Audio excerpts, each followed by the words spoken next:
What's up, BBG fans?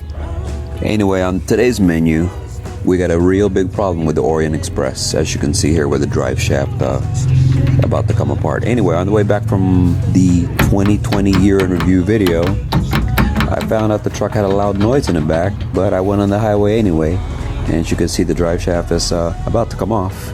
I think I got bad U-joints too, and I'm gonna have to go ahead and take all this apart and do a U-joint job on this thing, as well as the rear main seal, as you can see back here.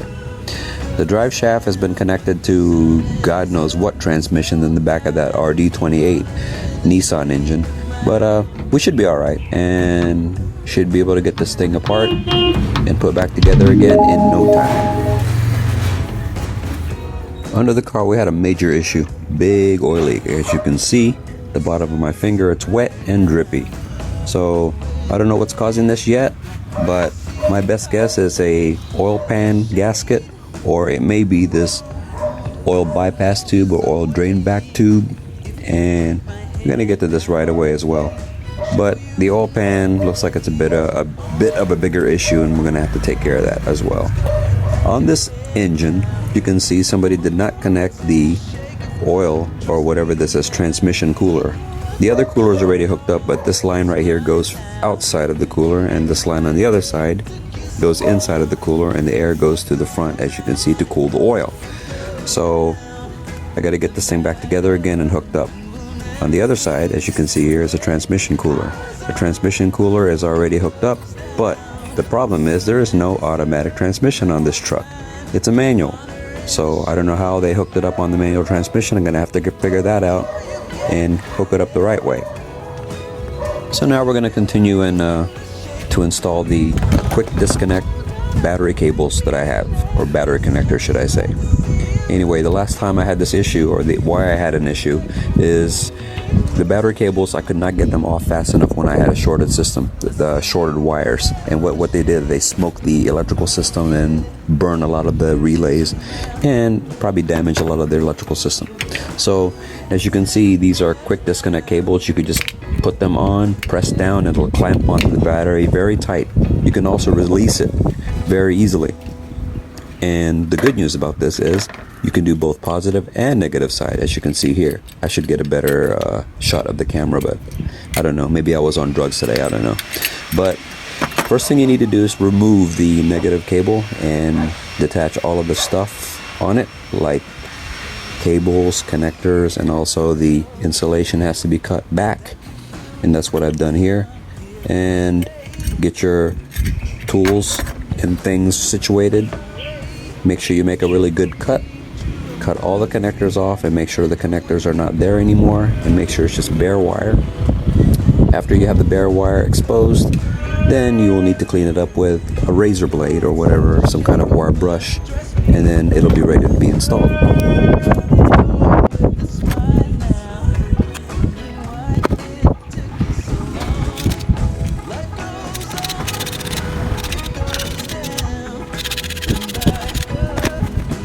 Like I said previously, you just have to get your razor and start scratching it like you see here, and removing all of the oxidation and the green stuff off of this negative cable. As soon as you remove it, then it'll be ready to be installed.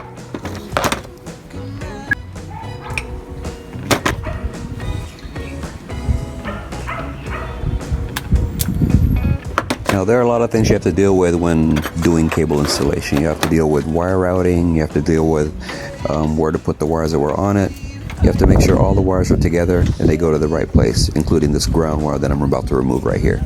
Make sure all the wires are together in the same side. That's why you do one side at a time.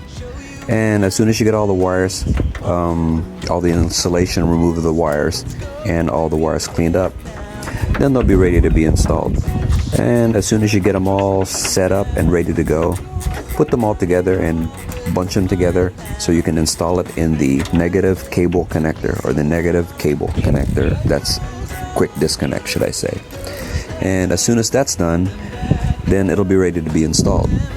You have to make sure all the wires are ready and they are not fraying, they're all clean and ready to be installed in the proper ways, as you see here.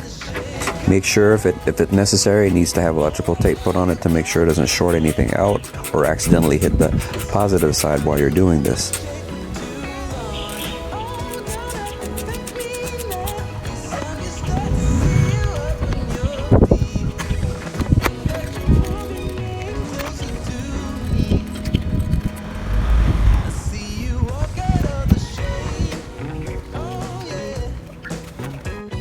Make sure all screws are tightened, as you see here that I'm doing, so they don't come off on you on the road or while you're driving. It's going to be very ugly and leave a big mess, probably another short-circuited electrical system like what happened to me before.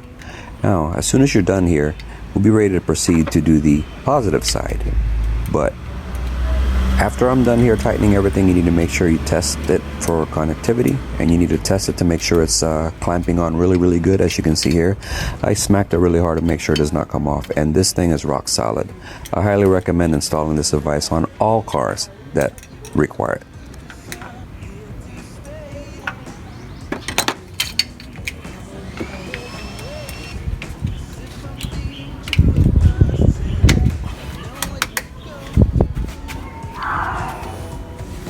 Okay, let's proceed to the positive side.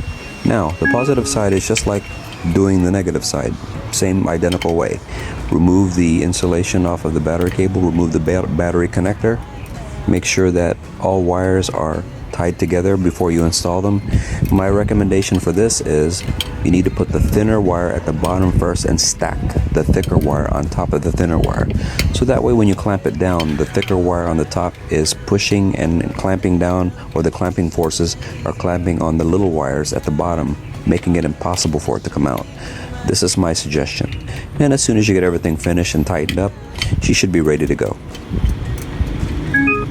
Okay, as soon as you're done installing both positive and negative side quick disconnect connectors, you need to test all the connections and test all of the cables that went to each side of the engine, or each side of the connector, or each side of the battery actually, and make sure they're going to the right places. You don't want a negative cable going to a positive side and positive cable going into a negative side.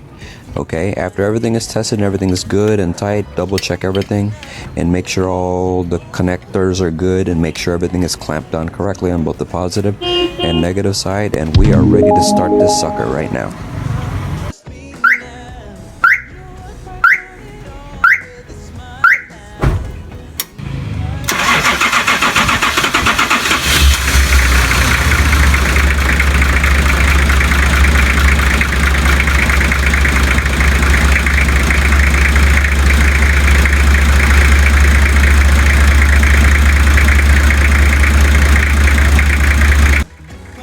For those of you that just started subscribing to my channel, this F150 SVT Lightning is actually a RD28 Nissan non-turbo swap. It is a diesel engine.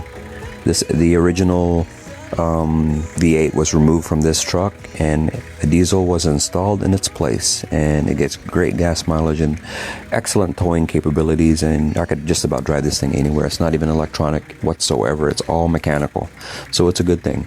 And as you can see here, it starts right up, and looks like this is a very successful install of the quick disconnect positive and negative battery cable. So off to our next project. And I want to thank you all so much for watching my videos and watching all of my traveling videos as well.